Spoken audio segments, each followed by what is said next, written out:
14 জুলাই 2026 টানা বৃষ্টিতে পাইকেলঘাটার হাজার হাজার বিঘা মহাসড়কের প্লাবিত হয়েছে। মহাসড়কের শাখদহ ব্রিজের পাশের রাস্তায় কানায় কানায় পানি। টানা বৃষ্টিতে পাটকেলঘাটায় হাজার হাজার বিঘা মহাসড়কের প্লাবিত। শাখদহ ব্রিজের পাশে মহাসড়কের কানায় কানায় পানি। টানা বৃষ্টিতে পাটকেলঘাটায় নিম্ন অঞ্চল প্লাবিত হয়েছে। 5টি ইউনিয়নের 35টি বিলের ছোট বড় মিলে হাজার হাজার বিঘা মৎস্য ঘের তলিয়ে গেছে। আমন ধান ও সবজির ক্ষেত নষ্ট সহ এলাকার শত শত কাঁচা ঘরবাড়ি প্রবল পানির আঘাতে ভেঙে পড়েছে। বৃষ্টি থেমে গেলেও উপরের পানির চাপে বিলগুলো থই থই করছে। সরজমিনে দেখা গেছে অতিবৃষ্টির পানির চাপে খুলনা সাতক্ষীরা মহাসড়কের শাখদহ ব্রিজের পশ্চিম পাশের রাস্তায় কানায় কানায় পানি। যে কোনো মুহূর্তেই যান চলাচল বন্ধ হতে পারে। বঙ্গোপসাগরে সৃষ্ট নিম্নচাপের প্রভাবে টানা বৃষ্টিতে গোটা পাটকেলঘাটা এলাকার অধিকাংশ কাঁচা ও পাকা রাস্তা পানির নিচে।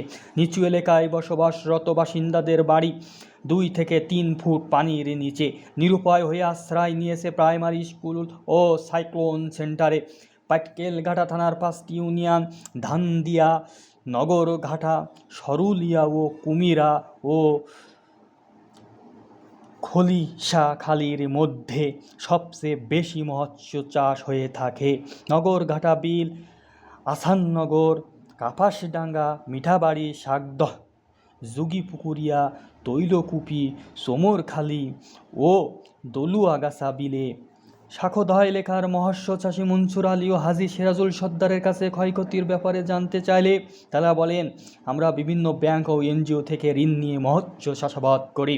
এছাড়া মাসের খাবারের দোকানেও জমি আছে অনেক বাকি, কিন্তু অতি বৃষ্টিতে আমাদের ঘের ভেড়ি তলিয়ে যাওয়ায় বাগদা চিংড়ি, গলদা চিংড়ি সহ সব সাদা মাছ ভেসে অন্যত্র চলে গেছে।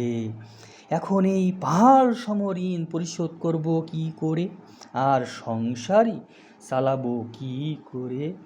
এলাকাবাসী জানিয়েছে, এবছর রেকর্ড পরিমাণ বৃষ্টি হয়েছে, সাথে দমকা ঝড়ো হাওয়া। গত শনিবার থেকে 3 দিন বিদ্যুৎ বিচ্ছিন্ন গ্রাম অঞ্চলের মানুষ অতি কষ্টে দিন যাপন করছে। শনিবার থেকে 3 দিন বিদ্যুৎ বিচ্ছিন্ন গ্রাম অঞ্চলের মানুষ অতি কষ্টে দিন যাপন করছে। তবে বৃষ্টির ফলে মাছ ধরার উৎসব দেখা গেছে এই এলাকায়। অনেকে পাকা রাস্তার উপরেও জাল দিয়ে মাছ ধরছে, যার ফলে মহাসড়কে যান চলাচল ছিল খুবই সীমিত। ইজি বাইক ও মোটর ভ্যানের দেখা মিললেও নেই কোনো যাত্রী।